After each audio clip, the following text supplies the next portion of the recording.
evening, everybody. And in front of me, I have a very special guest, and she is joining us from Singapore itself. And this is Cheryl Fong, and she's awarded Lady of Excellence of 2020. She's also joining a lead of Mrs. Singapore of 2021 finalists. Welcome, Cheryl, to my show. How are you?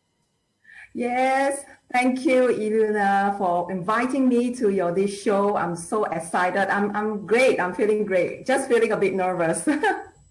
No, that would be excellent, platform for you to share with our audience about you. So I have been watching you and following you. You have most amazing pictures out there, and you have been awarded last year of Mrs. Excellent, right? Lady of Excellence. How cool is that? Talk to us about what this award was about. Well, this award, in fact, I was actually very surprised when I got nominated, by my pageant mentor, Leo. She actually spoke to me about it and nominated me. Well, this Lady of Excellence Award was very meaningful. It's actually by this organizer, TKS and SIVA. The objective is to empower women, out there. And they actually have a panel of judges. There were actually a few nominations, and out of the nomination, they actually just selected 10 awardees. And I'm actually very honored, and delighted that I'm one of them to receive this award. Yes. And basically, they actually look at your contributions to the community, to the society, and what you have achieved to empower women. So that is also one of the criteria when they select these awardees. Yes. How great is that? You must be very, proud. I know it's a very humbling moment, but at the same time, let's be honest, every woman or anybody, when they receive the award, they feel a little bit empowered themselves. You have been noticed, you got noticed, and you received this award. This is just magnificent, I think, Cheryl. So congratulations from the bottom of my heart. And also we all joining you to congratulate with them. So now, walk us through and tell us, you are the finalist of Mrs., right? Like, the Mrs. Singapore of the elite. So tell us what, the process. I know we had the COVID last year, it has been postponed to this year. So what is this, like how is it be like separated, or, just tell us about that. Well, I have never imagined myself to take part in a beauty pageant since young. It actually, when I participated in this Mrs. Singapore, it actually let me change the concept of having this beauty pageant.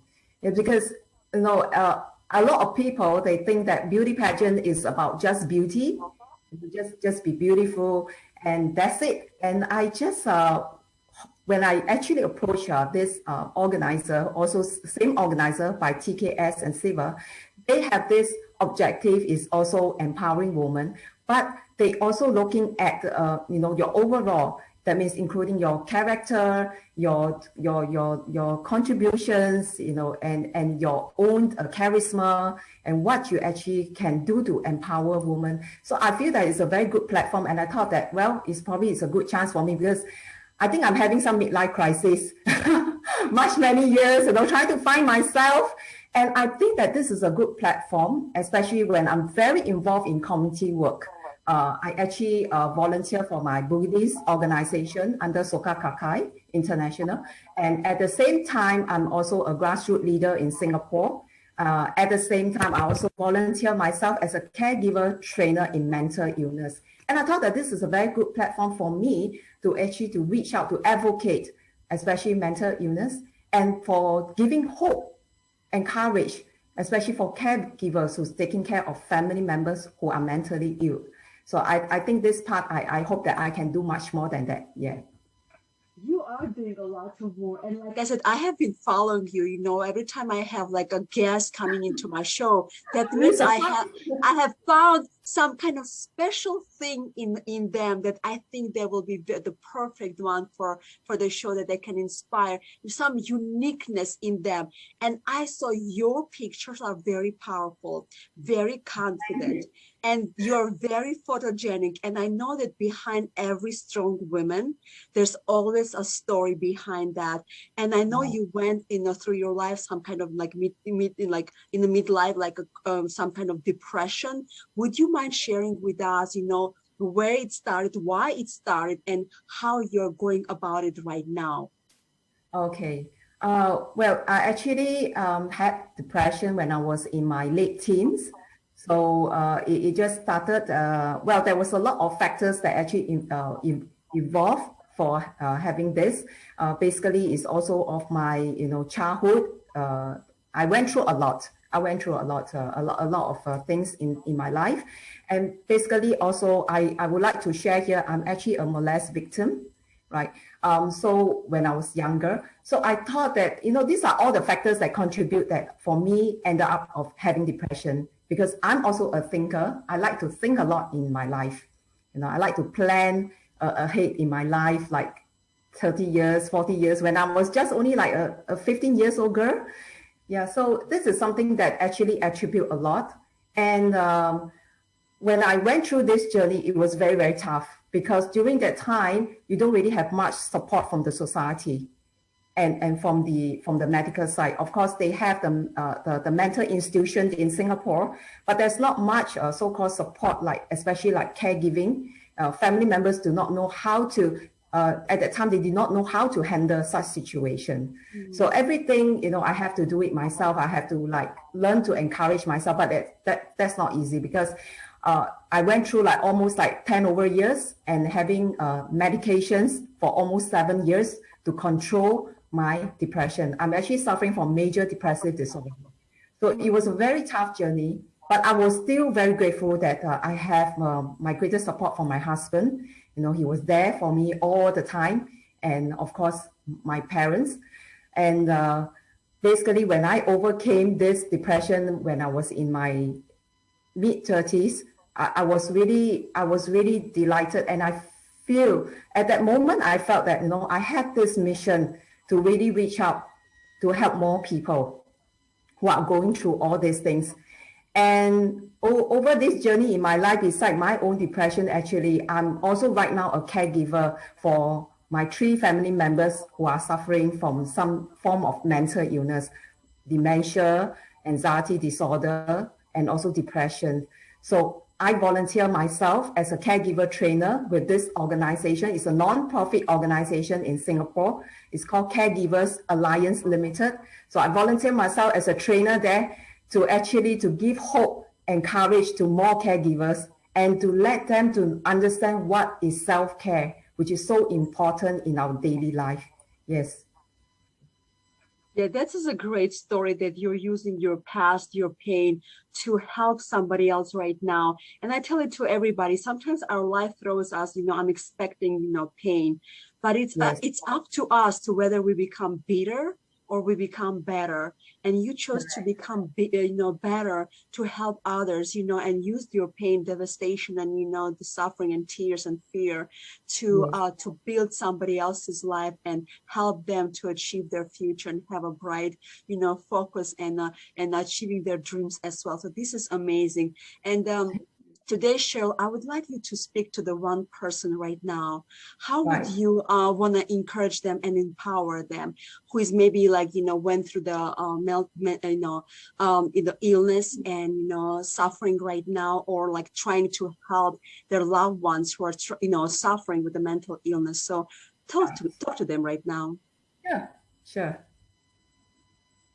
I hope that, by going through all this, important is ourselves is always to stay positive, to have this support especially from the family. I think that is very, very important, first part.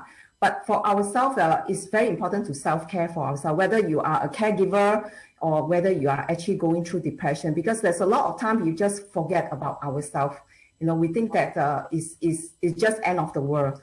Yeah, I went through that process is very, very challenging. And I even have suicidal thoughts many times, you know. But because of all the love and care from all the people surrounding me, you know, whether my friends, my family members, you know, they are always there. That always lead me back to tell myself, to ask myself, you know, what is life is all about? What do I want?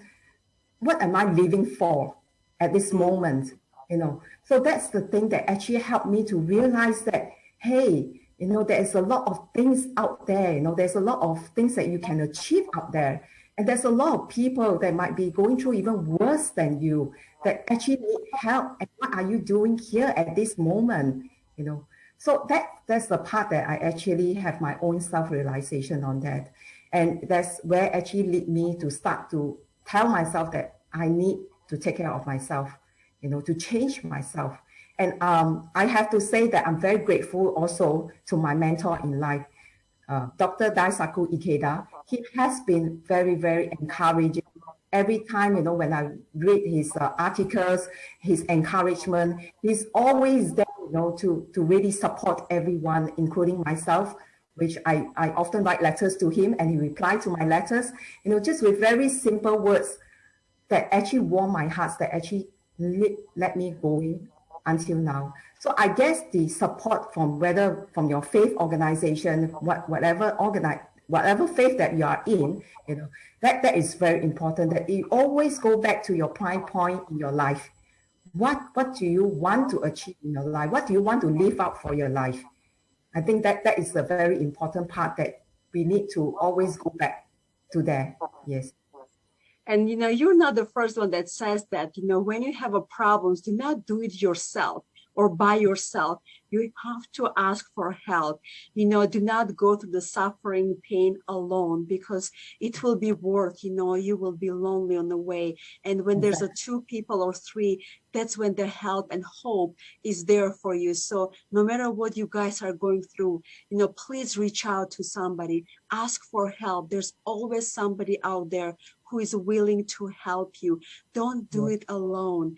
And, you know, like you said, right, you have to find something in life that you want to live for.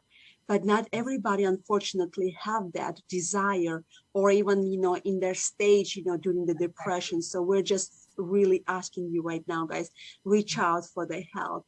And, you know, whatever the, you know, your faith is right now, we believe in God and Almighty. Reach out to this community, to the support system to help you along the way. So Cheryl, before we let you go, you know, I always like and ask, you know, brag about my guests. You have to put your crown, girl. Go ahead, put your crown. Right, I have prepared that. As actually is right here. I hope you all can see that. This is the Lady of Excellence. Yes. So I'm going to put it on, right? And well, I look gorgeous. Oh my gosh, you are the awarded Lady of Excellence, and stay this way. You know, go and empower people out there, make them feel like they're, you know, they're worthy, they're valued, gonna grow up as well. And I want you to, you know, on behalf of our viewers, to wish you also to win, you know, Mrs. Singapore of 2021. We're there to root for you, and we will be having you again on the show, you know, when you win, right? Well, I will do my best, definitely. But important that everybody is actually the queen of happiness. They all have the chance to be the queen of happiness. Yes. That's what we want. And you know, I know that when you stand on the stage, no, your dreams are just coming alive. And it's a dream for every woman, right? Any girl to be on a stage, to be pampered, to look like a Cinderella moment. So I know it feels amazing and incredible. At least experience itself. You are already, like they say, right? You already a winner, whether you're gonna like get the crown or not. Like they said, you are all winners, ladies. So that's what you are. And whoever's watching these things, just remember, And I want to let everybody know that no matter whether you are on a stage or not, you're already a winner. You're trying your hard, you're trying your best, you're doing your best, you're living your life, and do not compare your life with anybody else. And do not let somebody else define or redefine your identity. You are worthy, you are valuable. Thank you so much for being with us. And thank you, Cheryl, so much for your time. And from the Singapore, yes, we're so blessed having you on our platform. And like I said, your pictures are absolutely gorgeous. And I know in here you're very timid, but when you see and look at your pictures, girl, you are the masterpiece right on a canvas. And I love it about you. So go and brag about yourself. Why not? Why not celebrate who you are? Why not just, share those moments while you're, feeling this way to empower and inspire somebody else? And that's what you're doing out there. You inspire millions of people. And I know that. So thank you so much, guys. Thank you so much, the viewers. Thank you very much. We will see you all the next episode with another guest. But until then, I want you to stay happy, healthy, and blessed. That was Ilona from IP Resilience. See you next episode. Goodbye.